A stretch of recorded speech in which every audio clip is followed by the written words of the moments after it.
ఇకపై మీకు ఇష్టమైన ఫేవరెట్ సీరియల్స్ యొక్క ఫుల్ ఎపిసోడ్స్ యూట్యూబ్లో అందుబాటులో ఉండవు. కేవలం సన్నెక్స్లో మాత్రమే ఫ్రీగా చూడొచ్చు.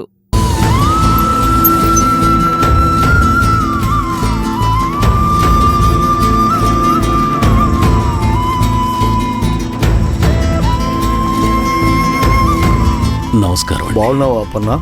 బాగున్నానండి. అన్నయ్య గారు, ఇప్పుడే మీ గురించి అలా తలుచుకున్నాం. మీరు ఇలా వచ్చేసారు. మీకు 100 ఏళ్ళు. రండి, అలా లోపల కూర్చొని మాట్లాడుకుందాం.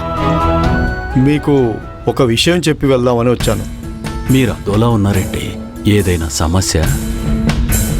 మీరేం మొహమాట పడకండి.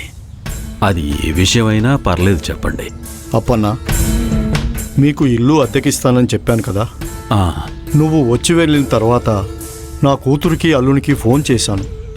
మా అల్లుడు గారు వాళ్ళ ఫ్యాక్టరీలో పనిచేసే ఒక అతనికి ఇల్లు అద్దెకిస్తానని మాటిచ్చాడట. అల్లుడు కదా, కాదనలేకపోయాను.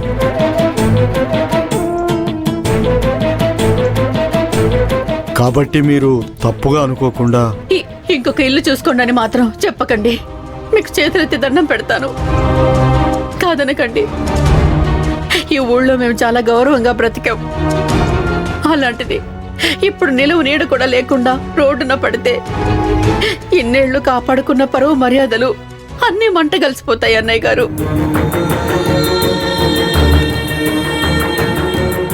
ఇంటి విషయంలో మీరు దేవుళ్ళ ఆదుకున్నారా అనుకునే లోపే మీరే వచ్చి నోటికాడికొచ్చిన ముద్ద లాగేసుకుంటానంటే ఎలా అన్నయ్య? మీ పరిస్థితి నాకు తెలుసమ్మా.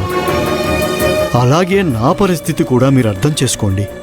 లేదు, మీరు మాత్రం మాకు ఇల్లు ఇవ్వనని మాత్రం చెప్పకండి. ఇవ్వకూడదు అనే ఆలోచనే ఉండుంటే ముందు ఇస్తానని మాటిచ్చేవాడినే కాదు కదా.